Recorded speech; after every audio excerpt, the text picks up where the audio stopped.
सभी को नमस्कार और सभी का स्वागत है आज अनुगीता के पाठ में। आज हमारा 9वां दिवस है और अध्याय रहेंगे 29 और 30।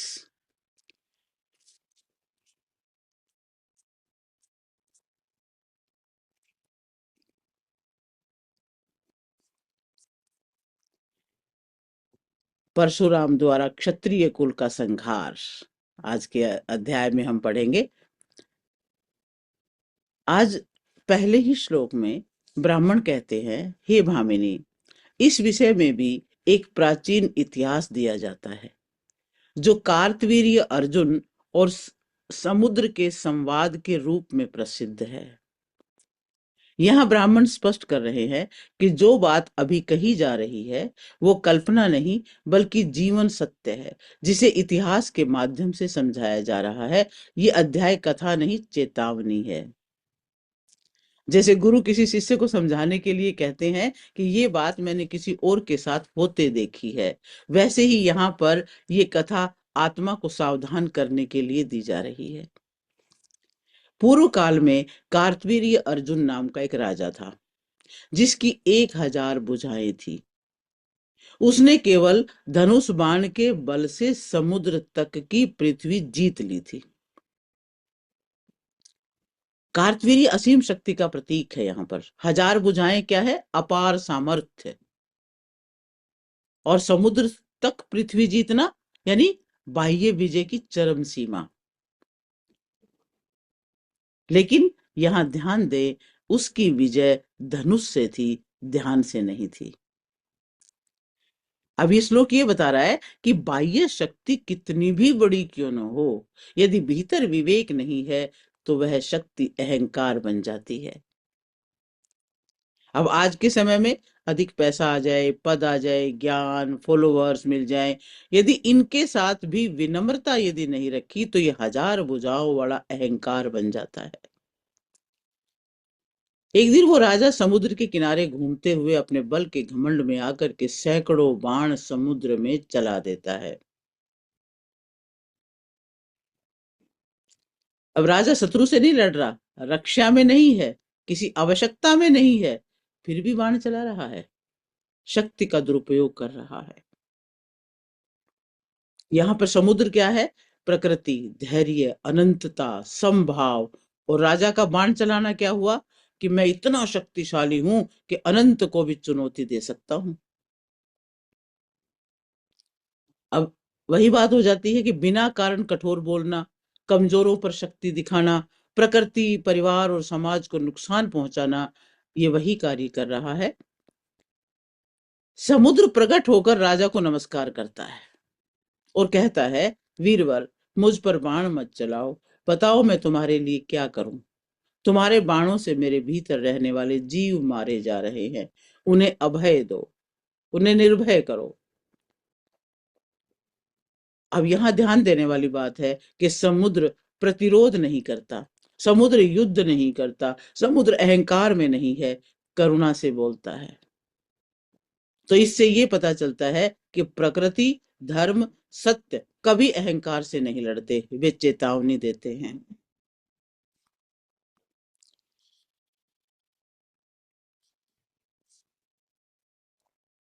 कार्तवीर्य बोला, कार्तवीर्य अर्जुन बोला, समुद्र, यदि मेरे समान कोई धनुर्धर योद्धा कहीं है जो युद्ध में मेरा सामना कर सके तो उसका पता बता दो, तो मैं तुम्हें छोड़ दूंगा। अब यहां भी अहंकार की पराकाष्ठा है। राजा ये नहीं कह रहा कि यदि कोई मुझसे श्रेष्ठ हो, बल्कि ये कह रहा है कि यदि मेरे समान भी कोई हो। यहाँ अहंकार इतना बढ़ चुका है कि वह श्रेष्ठता की संभावना भी स्वीकार नहीं कर रहा है। समुद्र बोला, राजन, यदि तुमने महर्षि जमदग्नि का नाम सुना हो तो उनके आश्रम में जाओ, उनके पुत्र परशुराम तुम्हारा यथोचित आतिथ्य करेंगे। अब ये श्लोक यहाँ पे अत्यंत सूक्ष्म बात बता रहा है। समुद्र ने कहा, समुद्र स्वयं युद्ध नहीं करता, स्वयं शत्रु नहीं बनता, वह धर्म की ओर संकेत करता है कि वहां जाओ। जमदग्नि यहाँ पे क्या हुआ? तप, संयम, ब्रह्म ज्ञान। परशुराम यहाँ हुआ धर्म द्वारा नियंत्रित शक्ति। तब वह राजा महान क्रोध से घिरा हुआ जमदग्नि के आश्रम की ओर चल पड़ा और वहां जाकर परशुराम से टकराया। अब यहाँ पे राजा धर्म को जानते नहीं, पर धर्म से लड़ने आ गए, क्रोध से भरे हुए हैं। जहां क्रोध होता है वहां विवेक तो होता ही नहीं। उसने अपने बंधुओं सहित परशुराम के प्रति अनुचित आचरण किया और महात्मा राम यानी परशुराम को पीड़ा पहुंचाई। अब यहाँ राजा की गलती और गहरी हो जाती है। अब वह अकेले नहीं, समूह के साथ जाकर के धर्म का अपमान करते हैं। अहंकार जब सामूहिक हो जाता है तब अत्यंत विनाशकारी हो जाता है। तब महातेजस्वी परशुराम का तेज प्रज्वलित हो उठा और वह शत्रुओं की सेनाओं को भस्म करने लगा। अब ये क्रोध नहीं है, ये धर्म का तेज है। परशुराम तब तक शांत थे जब तक धर्म पर आघात नहीं हुआ था। परशुराम ने फरसा उठाकर उस 1000 भुजाओं वाले राजा को ऐसे काट डाला जैसे अनेक शाखाओं वाला वृक्ष एक ही वार में कट जाता है। अब यहाँ ये सब प्रतीकात्मक है। 1000 भुजाएं हैं, असंख्य शक्तियां, पद, सेना, प्रतिष्ठा, और एक फरसा क्या है? धर्म युक्त निर्णय है। धर्म का एक क्षणिक निर्णय अहंकार की 1000 भुजाओं को काट देता है। एक धर्म का निर्णय अहंकार को ध्वस्त कर देता है।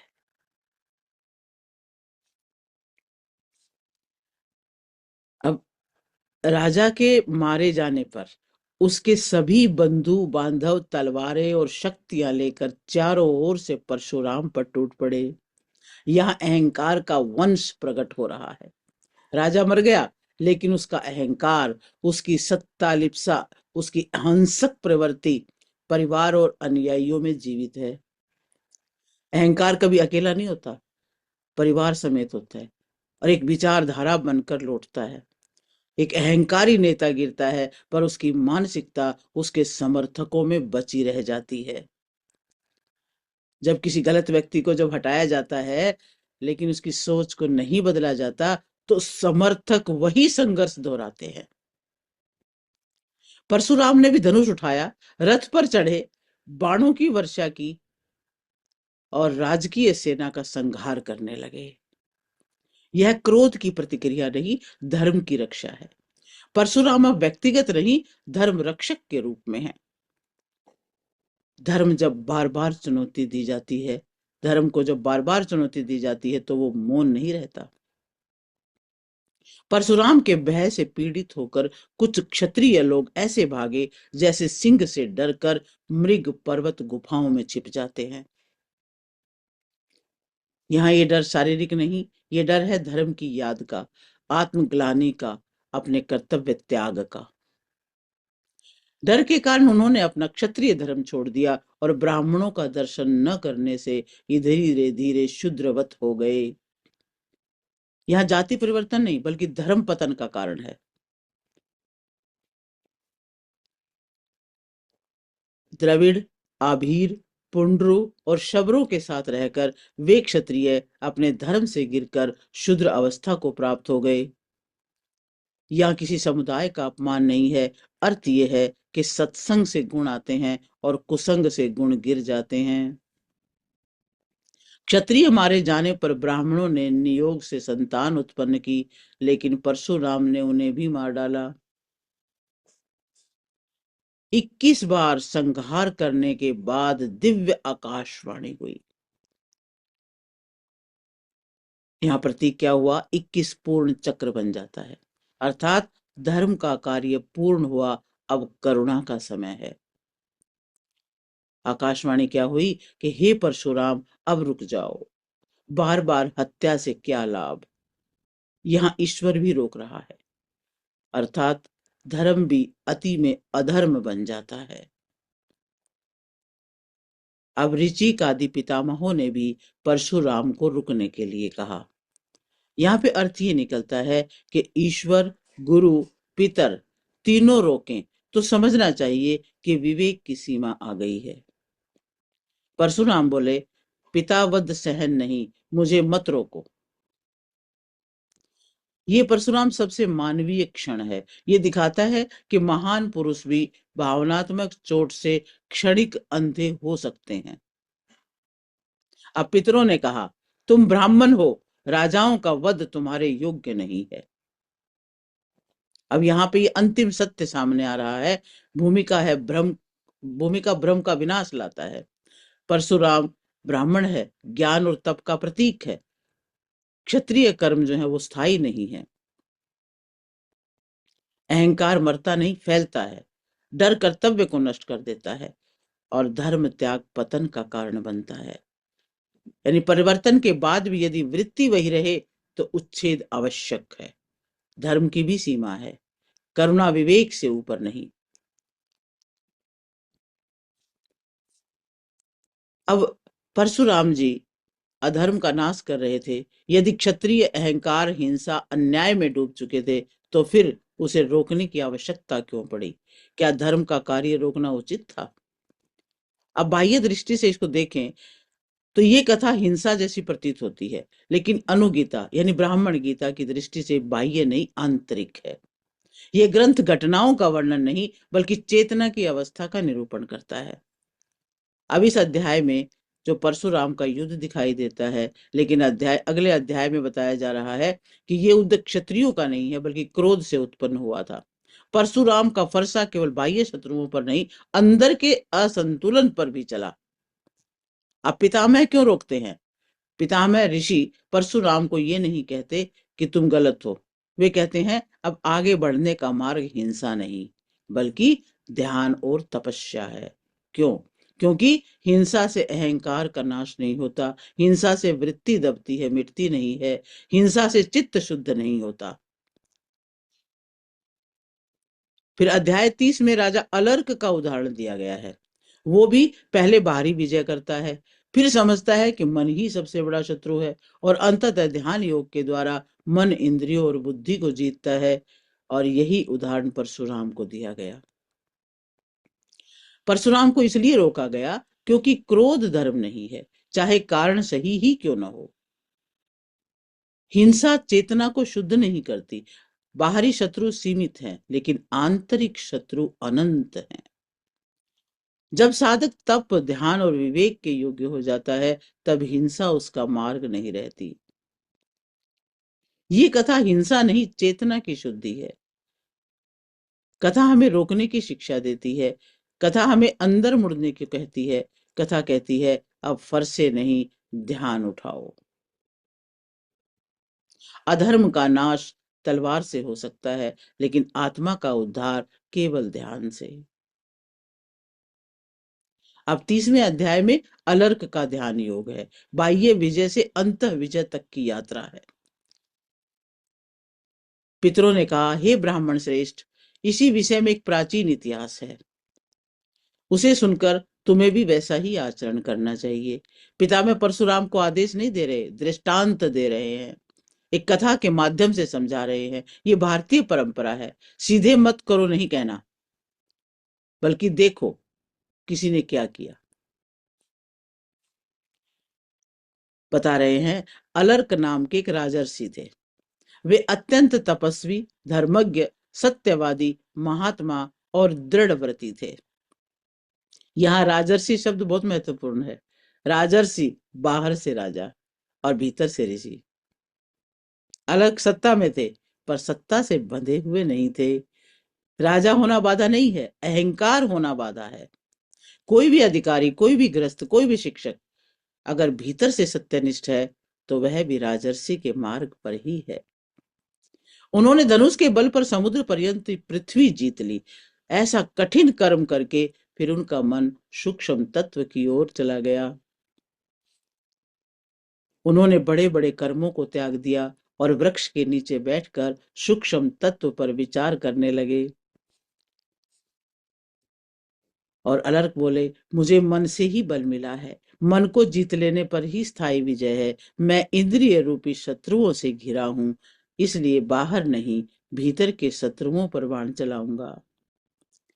अत्यंत गहन बात है। यहाँ अलर्क पूरा युद्ध दर्शन बदल देते हैं। पहले क्या था, बाहरी शत्रु समझता था, अब भीतरी शत्रुओं को समझने लग गया। पहले तलवार उठाता था, अब विवेक से काम करने लग गया। पहले रणभूमि में जाता था और अब ध्यान में जाता है। पहले विजय उसकी कामना होती थी और अब मुक्ति। ये श्लोक कहता है कि जिसने मन को जीत लिया उसने संसार को जीत लिया। यदि मन अपनी चंचलता से मनुष्यों को न जाने कितने प्रकार के कर्म करवाता है, इसीलिए अब मैं मन के ऊपर ही अपने तीखे बाण चलाऊंगा। मन बोला, अलर्क, ये बाण मुझे नहीं मार सकते। अब वो मन पे बाण चलाने की बात करी है तो मन की आवाज सुनो। मन क्या कहता है कि बाणों से मैं नहीं मर सकता, ये तुम्हारे ही मर्म स्थानों को भेद देंगे और मर्म भेदन होने पर तुम स्वयं नष्ट हो जाओगे।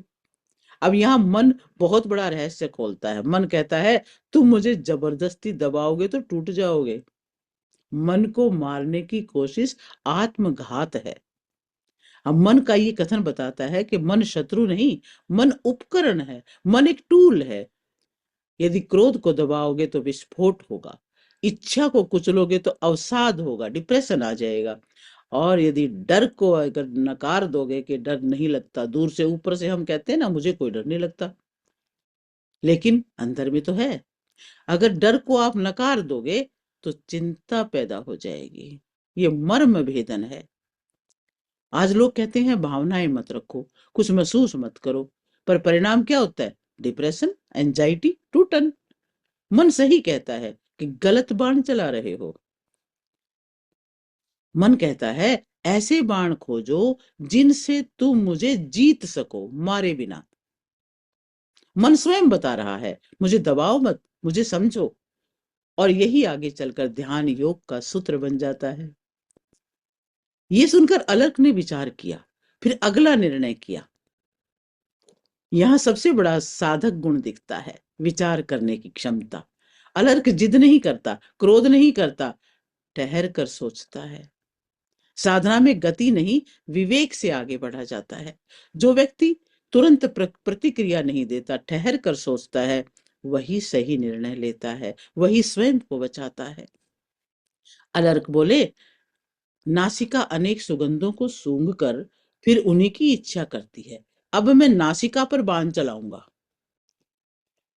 अब अलर्क समझ गया, मन सीधा पकड़ में नहीं आ सकता, पर मन इंद्रियों के माध्यम से काम करता है, इसलिए वो जड़ पर प्रहार करता है। ये श्लोक कहता है कि इंद्रियां मन की खिड़कियां हैं। जो भीतर जाता है, गंध, स्वाद, दृश्य, शब्द, वही मन में इच्छा बनता है। आज सुगंध का मतलब है स्मृति, फिर इच्छा। तो साधना का जो पहला चरण है वो है इंद्रिय संयम।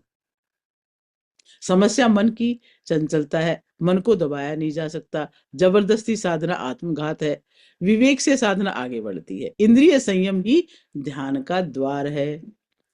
अब आगे नासिका और जिह्वा का संवाद देखिए, बहुत जबरदस्त है। यहाँ पे नासिका क्या कहती है, अलर्क, ये बाण मुझे नहीं मार सकते, ये तुम्हारे ही मर्म स्थानों को भेदन कर देंगे। मुझे जीतने के लिए दूसरे प्रकार के बाण खोजो। अब नासिका वही बात दोहराती है जो मन ने कही थी, इंद्रियों को दबाने से साधक टूटता है। नासिका कह रही है मेरी प्रकृति तो सुगंध की ओर जाना है, तुम मुझे जबरदस्ती रोकोगे तो भीतर से घायल हो जाओगे। अब यहाँ पे अलर्क की महानता दिखाई देती है। इंद्रियों से लड़ता नहीं, उन्हें दोष नहीं देता, रुक कर सीखता है। साधना में जो जल्दी नहीं सीखता वो गहराई में सीखता है। अब अलर्क बोले, ये जीवा स्वाद रसों को चख कर फिर उन्हीं की तलाश करती है। अब मैं जीवा पर बाण चलाऊंगा। अब जीवा को लक्ष्य बना रहा है। अब अलर्क समझता है सुगंध है इच्छा, स्वाद है आसक्ति। जीवा सबसे शक्तिशाली इंद्रियों में से एक है। जीवा केवल भोजन नहीं चखती, भोग की आदत बनाती है। जिह्वा को साधो। अभी साधना, आधी साधना पूरी है। अगर जिह्वा को साध लिया, आधी साधना हो गई। आज मीठा खाते हैं तो लत बन जाती है, चटपटा खाते हैं आदत बन जाती है, ज्यादा खाते हैं तो असंयम बढ़ जाता है। इसलिए उपवास, मौन, सादा भोजन सब जिह्वा संयम से जुड़े हैं।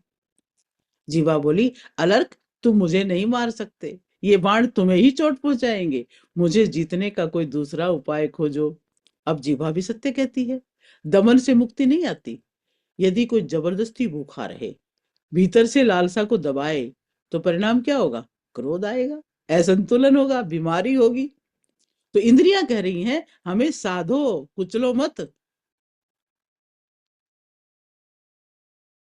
ये सुनकर अलर्क ने फिर विचार किया और अब त्वचा की तरफ मुड़ गए। अब वो एक एक करके इंद्रियों की तरफ मुड़ते जा रहे हैं। एक एक इंद्रिय असफल हो रही है, क्योंकि रणनीति गलत है। इंद्रियां शत्रु नहीं है, दमन साधना नहीं है, जबरदस्ती आत्मघात है, विवेक ही अगला चरण है। अब आगे, ये त्वचा, फिर सोचते त्वचा के बारे में उन्होंने कहा, ये त्वचा अनेक प्रकार के स्पर्शों को अनुभव करके फिर उन्हीं की इच्छा करती है, इसलिए मैं विभिन्न बाणों से त्वचा को विदीर्ण कर दूंगा।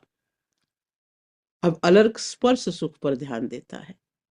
त्वचा आराम चाहती है, त्वचा कोमलता चाहती है, सुविधा की अभिलाषा रखती है। ये भोग का सूक्ष्म द्वार है। स्पर्श सुख केवल शरीर का नहीं, मन के आराम का भी है। आलस्य, सुविधा, अत्यधिक आराम, ये सब त्वचा की आसक्ति से जुड़े हैं। जैसे कहते हैं ना, थोड़ा और सो लूं, थोड़ा आराम कर लूं, कठिन साधना क्यों करनी है? यही त्वचा का प्रभाव है। अब त्वचा बोली, ये बाण मुझे नहीं मार सकते, ये तुम्हें ही घायल करेंगे, मुझे जीतने का दूसरा उपाय खोजो। अब त्वचा भी सत्य कह रही है, सुख को जबरदस्ती त्यागना तो दुख को जन्म देता है। शरीर को कष्ट देकर, थकाकर, सताकर मन को शुद्ध नहीं किया जा सकता। अत्यधिक तप भी क्या है? बीमारी का कारण बन जाता है, चिड़चिड़ापन लाता है, अहंकार लाता है। इसीलिए शास्त्र कहते हैं मध्यम मार्ग। अब ये सुनकर अलर्क ने फिर विचार किया। अब बार बार सोचता जा रहा है, साधना में ठहरता जा रहा है, यही तो प्रगति है। अब अलर्क बोले, कान अनेक शब्द सुनकर फिर उन्हीं को सुनना चाहते हैं, अब मैं श्रोत्र पर वाहन चलाऊंगा। अब अलर्क शब्द आसक्ति देखता है। अब शब्द कैसे चाहिए? प्रशंसा के चाहिए। कैसे कैसे शब्द होते हैं? प्रशंसा, निंदा, समाचार, मनोरंजन, मन को सबसे जल्दी पकड़ लेते हैं। शब्द विचार बनाते हैं, भाव जगाते हैं, संस्कार छोड़ते हैं। गलत शब्द, गलत दिशा। अब आज क्या हो रहा है? मोबाइल का नोटिफिकेशन है, सोशल मीडिया है, निरंतर बातचीत हो रही है, तो मौन इसीलिए साधना है। अब स्रोत्र कहता है, ये बाण मुझे नहीं मार सकते, ये तुम्हें ही नष्ट करेंगे। अब कानों ने भी कह दिया, तुम मुझे बंद नहीं कर सकते, पर तुम चुन सकते हो कि तुमने क्या सुनना है। यहां विवेक श्रवण का संकेत है। अलर्क ने फिर विचार किया, फिर नेत्र की तरफ मुड़ गए। अब अलर्क बोले, आंख अनेक रूप देख करके फिर उन्हीं को देखना चाहती है, अब मैं आंख पर बाण चलाऊंगा। अब नेत्र क्या है? नेत्र सौंदर्य, आकर्षण, तुलना, ईर्ष्या, यानी मन को भटकाने में सबसे तेज है। दृष्टि बाहर नहीं, भीतर मोड़नी है। आज दिखावे की दुनिया, तुलना उसके पास ज्यादा है, यही नेत्रों की आसक्ति है। आंख बोली, ये बाण मुझे नहीं मार सकते, तुम स्वयं नष्ट हो जाओगे। अब दृष्टि को दबाने से नहीं, दृष्टि में भी विवेक चाहिए।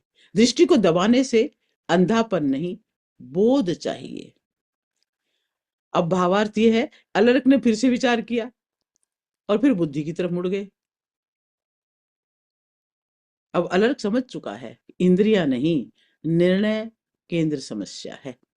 हमारा निर्णय ही समस्या है। अलर्क बोले, हे, यह बुद्धि अनेक प्रकार के निश्चय करती है, अब मैं बुद्धि पर बाण चलाऊंगा। अब वह सबसे सूक्ष्म स्तर पर पहुंच गए हैं। बुद्धि जो सही गलत को तय करती है, मार्ग चुनती है, अहंकार को पोषण देती है। यहां साधक की अंतिम सीमा आगे आती है। बुद्धि को भी नहीं मार सकते, क्योंकि बुद्धि से ही साधना समझ में आती है। हर इंद्रिय दमन से अजेय है। शरीर कोई कष्ट साधना नहीं है, शब्द, दृश्य, स्पर्श, ये सब चयन के साधन हैं, साध्य हैं। बुद्धि भी साधन है, शत्रु नहीं। अब केवल एक ही मार्ग शेष है, ध्यान योग। अब अगले श्लोक में बुद्धि बोली, अलर्क, ये बाण मुझे नहीं मार सकते। यदि तुम ऐसा करोगे तो स्वयं नष्ट हो जाओगे। मुझे जीतने का उपाय कोई और है, उस पर विचार करो। अब बुद्धि को भी नहीं मारा जा सकता, क्योंकि बुद्धि से ही सही गलत जाना जाता है, बुद्धि से ही साधना समझी जाती है। यदि बुद्धि को नष्ट कर दोगे तो विवेक नष्ट हो जाएगा। अब यहाँ पर अगले श्लोक में अलर्क ने वही घोर तप किया, लेकिन मन, बुद्धि, इंद्रियों को मारने वाला कोई बाण नहीं मिला।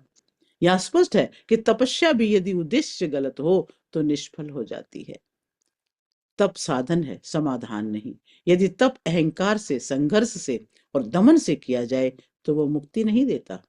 आज भी लोग क्या है, अत्यधिक व्रत, कठोर नियम, शरीर को पीड़ा देना करते हैं, लेकिन फिर भी भीतर से शांति नहीं पा पाते। तो अलर्क फिर शांत चित्त होकर बहुत समय तक विचार करता रहा। अंततः उसे योग से श्रेष्ठ कोई साधन नहीं दिखा। यहाँ असली मोड़ आता है। अलर्क हार नहीं मानता, अलर्क भागता नहीं, अलर्क शांत होकर देखता है। यही परिपक्व वैराग्य है। योग कोई क्रिया नहीं, अवस्था है। यहाँ समझने की बात है, योग कोई क्रिया का नाम नहीं है, एक अवस्था है जहां संघर्ष समाप्त, दमन समाप्त और बोध प्रारंभ हो जाता है। अलर्क ने मन को एकाग्र कर ध्यान योग अपनाया। इस एक ही बाण से उसने सभी इंद्रियों को परास्त कर दिया। योग द्वारा आत्मा में प्रवेश कर वह परम सिद्धि को प्राप्त हुआ। अब ये महत्वपूर्ण सत्य यहाँ पर उजागर होता है कि ध्यान किसी को नहीं मारता, सबको अपने स्थान पर बिठा देता है। इंद्रियां शांत हो जाती हैं, दास बन जाती हैं। ये श्लोक यही समझा रहा है कि ध्यान योग साक्षी भाव है, जहां पर मन चलता है पर आप नहीं चलते, जहां विचार आते हैं पर आप नहीं बहते। जब कोई व्यक्ति भावना को देखता है, प्रतिक्रिया नहीं देखता, वही ध्यान योग है। अलर्क आश्चर्यचकित होकर कहता है, हाय, अब मैं बाहरी कर्मों में ही उलझा रहा, राज्य और भोग की तृष्णा में ही फंसा रहा। अब समझ आया, योग से बड़ा तो कोई सुख ही नहीं है। हर साधक की स्वीकारोक्ति हो जाती है, काश ये पहले समझ में आ जाता। सारी उम्र निकल गई, समझ नहीं आया। ये श्लोक हमें कहता है कि बोध देर से आए तो भी अमूल्य है, जब आए तब सही, जब जागे तब सवेरा। बहुत से लोग जीवन के मध्य या अंत में कहते हैं कि शांति बाहर नहीं थी। यहाँ पितामह परशुराम से कहते हैं, इस कथा को समझो, क्षत्रियों का संहार मत करो, घोर तपस्या और योग को अपनाओ। यहाँ परशुराम का युद्ध बाहर से भीतर की तरफ मोड़ा जा रहा है। क्रोध बाहर निकले तो हिंसा है, भीतर मुड़े तो तपस्या है। अब पितामहों की बात मानकर परशुराम ने कठोर तप किया और दुर्लभ सिद्धि को प्राप्त किया, और यही अनुगीता का हृदय है। मन, इंद्रियां, बुद्धि कोई शत्रु नहीं है, दमन साधना नहीं है, तप बिना विवेक निष्फल है, ध्यान योग ही अंतिम बाण है, हिंसा से मुक्ति नहीं, भीतर की विजय ही सच्ची विजय है। ये अध्याय बहुत गूढ़ है। इसमें 3 शिक्षाएं मुख्य मिलती हैं। बाहरी शत्रु नहीं, भीतरी शत्रु असली शत्रु हैं। इंद्रियों को मारना नहीं, साधना ही जीतना है। और इसका साधन है ध्यान योग। ध्यान योग ही सर्वोच्च अस्त्र है। जो बाहर के युद्ध से थक जाता है, वो भीतर के युद्ध से योग्य बन जाता है। अलर्क ने धनुष छोड़कर ध्यान उठाया, परशुराम ने फरसा छोड़कर तप अपनाया, और यहीं से मोक्ष का द्वार खुला। और यहाँ पर हमारा ये 30वां अध्याय भी संपन्न होता है। ओम शांति शांति शांति। नमस्ते करुणामूर्ते नमस्ते शान्तदर्शिने क्रोधाग्नि शमय स्वामिन् अन्तर्बोध प्रदीपक यतः क्रोधः समुत्पन्नो मनसः सङ्कल्पवृत्तितः तत्रैव साक्षिभावेन विलयं यातु सर्वथा नाहं हन्ता न च हिंसा नाहं शत्रुदर्शकः अहं साक्षी निरायास शान्त एव सदाशिव ॐ परशुरामस्य रोषोऽयम् अलर्कस्य विवेकतः ध्यानयोगाज्ञानूनम् अहं भावो विनश्यतु ॐ बाह्ययुद्धं परित्यज्य अन्तर्युद्धे प्रवेशय एकेन ध्यानबाणेन इन्द्रियान् पराजय ॐ अहं क्रोधं समर्पयामि अहं प्रतिशोधं समर्पयामि अहं संघर्षं समर्पयामि ॐ ध्यानयोगप्रसादेन शान्तिं मे देहि शाश्वतं करुणाया महावृष्ट्या हृदयं मे प्रबोधय ॐ शांति शांति शांति। अब हम क्रोध से लड़ने नहीं, उससे ऊपर उठने के लिए ध्यान में प्रवेश कर रहे हैं।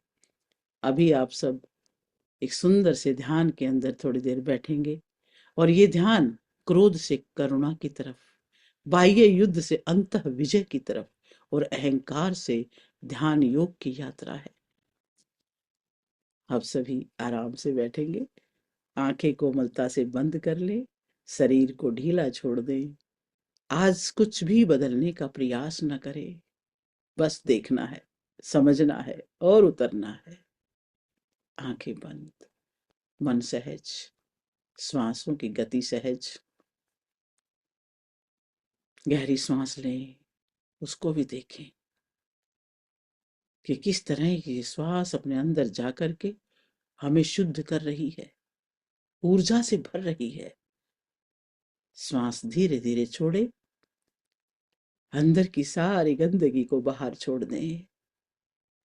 गहरा श्वास शुद्धि का प्रतीक, बाहर जाता श्वास सफाई का प्रतीक। आज का ध्यान हिंसा से निवृत्ति और ध्यान योग द्वारा विजय का ध्यान है। आज हम बाहर के शत्रुओं से नहीं, भीतर के युद्ध से मुक्त होने वाले हैं। ठहर जाएं, अपने अंदर को देखें, अंतर में निहारें, अंतर के शत्रुओं को पहचानें। कल्पना करें, आपके सामने एक विशाल युद्ध भूमि है, धूल उठ रही है, शोर मचा हुआ है।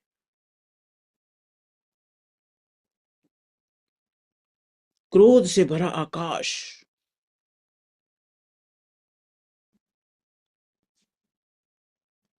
ये बाहरी युद्ध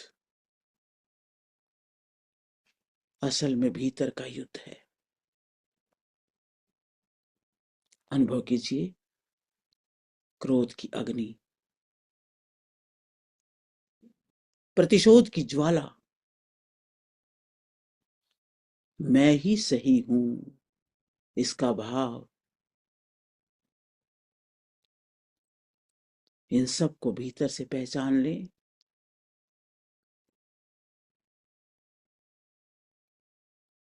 कब कब ये परिस्थिति आपके समक्ष आती है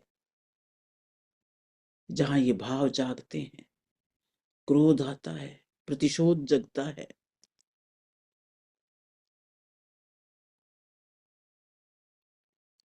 अब धीरे से हृदय पे ध्यान ले जाइए, वहां एक कोमल स्वर उठता है जैसे आकाशवाणी। अब रुक जाओ, हिंसा से शांति नहीं मिलेगी। सुनिए, इस स्वर को सुनिए, अंदर की आवाज को सुनिए।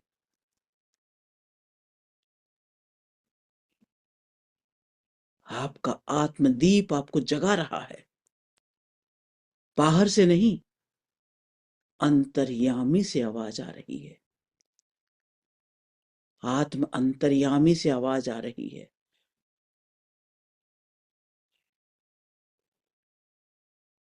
वो जानता है आप क्या करने वाले हो।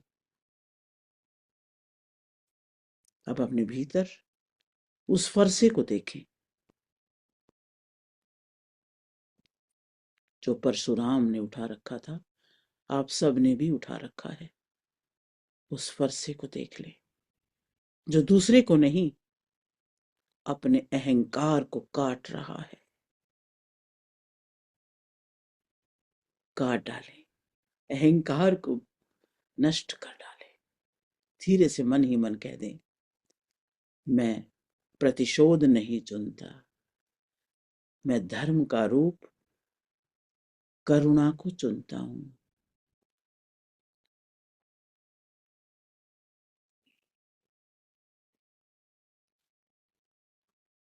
प्यार को चुनता हूं।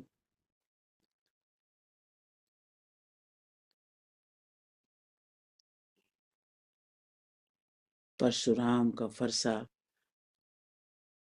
अब अंतर के अहंकार पर चल रहा है। अंतर के शत्रुओं पर चल रहा है। और वहां पर करुणा और क्षमा का प्रसार हो रहा है। अंतर के गुण जागृत हो रहे हैं। सरलता आ रही है, शांति आ रही है, शुद्धता आ रही है, निर्मलता, निर्विकारता आ रही है।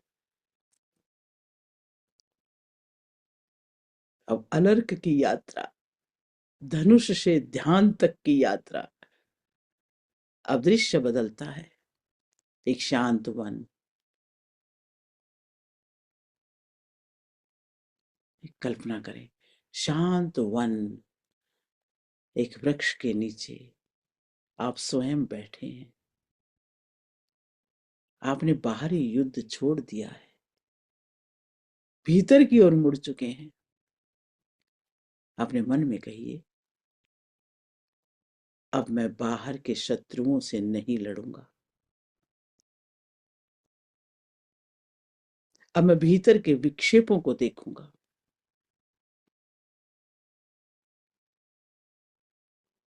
और देखिए, क्रमशः देखिए, गंध की इच्छा, नासिका के विषय को देखें, जिह्वा के विषय स्वाद को देखें, किस किस तरह का स्वाद चाहिए।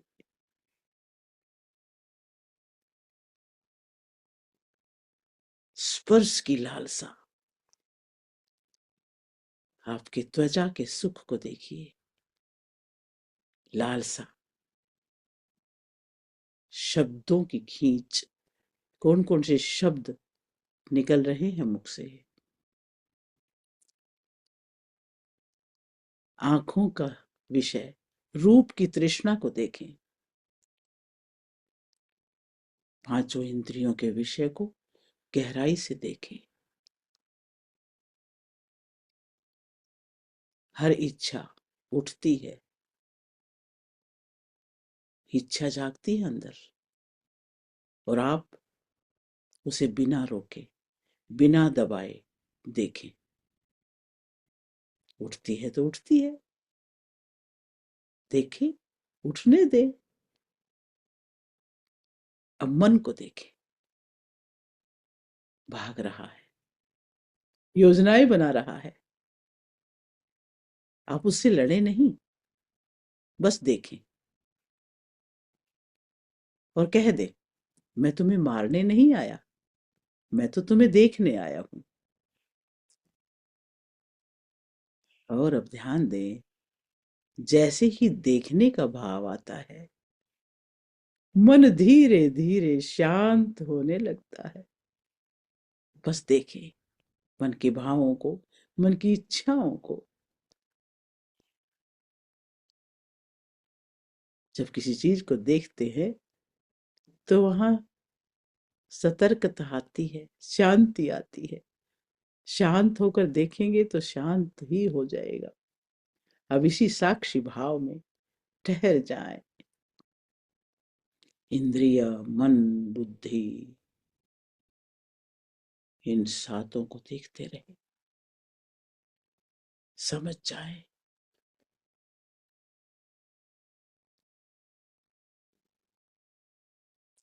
कोई प्रयास नहीं, कोई संघर्ष नहीं,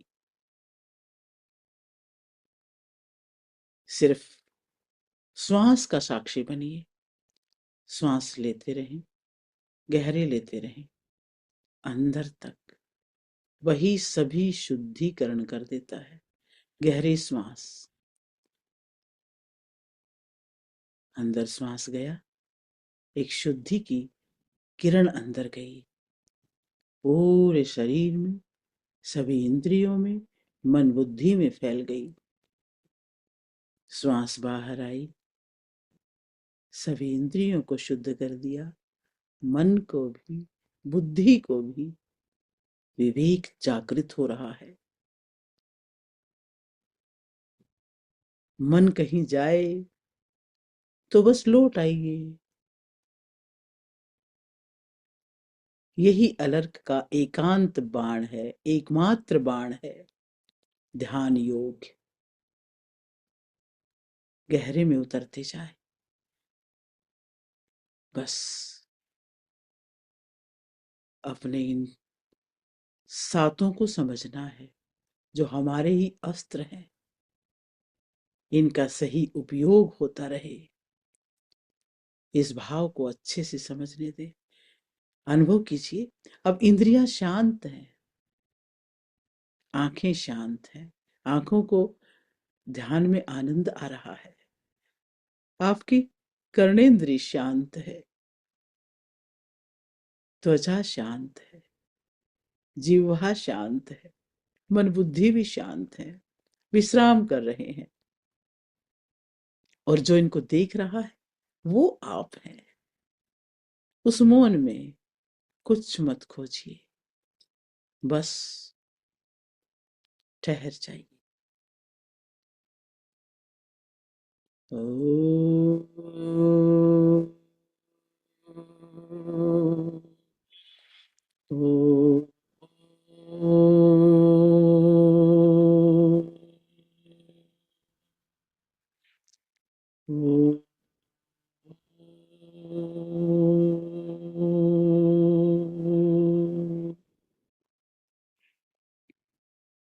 दोनों अध्याय एक हो रहे हैं। परशुराम का क्रोध, अलर्क का वैराग्य, दोनों का संगम ध्यान भी हो रहा है। अपने भीतर अनुभव कीजिए, मैं किसी को जीतने नहीं आया, मैं तो स्वयं में लौट आया हूं। अब मन ही मन कह दीजिए, मैं हिंसा नहीं हूं, मैं संघर्ष नहीं हूं, मैं शांति हूं।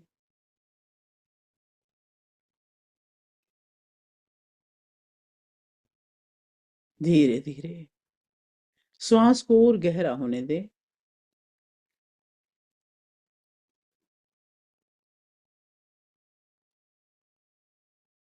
गहरे लंबे श्वास,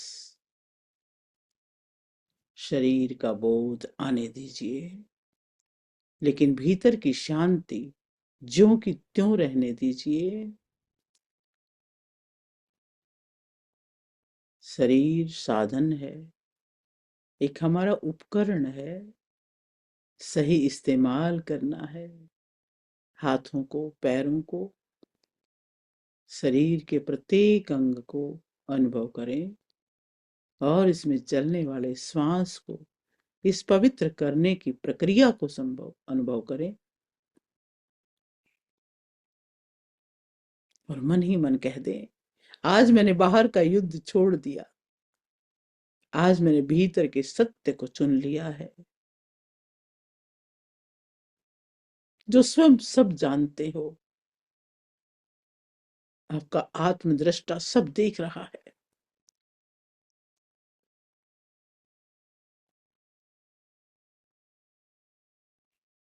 धीरे धीरे स्वाभाविक अवस्था में लौट के आएंगे। आसपास के वातावरण को, अपने शरीर को प्यार से अनुभव करते हुए दोनों हाथों को रब करेंगे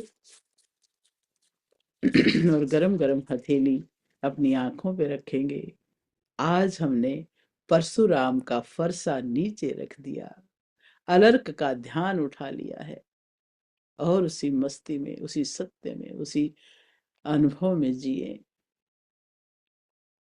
पूरा दिन इसी भाव में, आनंद में रहें और धीरे धीरे स्वाभाविक अवस्था में लौट के आए। Welcome back, welcome back. आप सबको बहुत बहुत शुभकामनाएं। बहुत शानदार आप एक यात्रा पर निकले हैं और उस यात्रा में पूर्णता को पाए।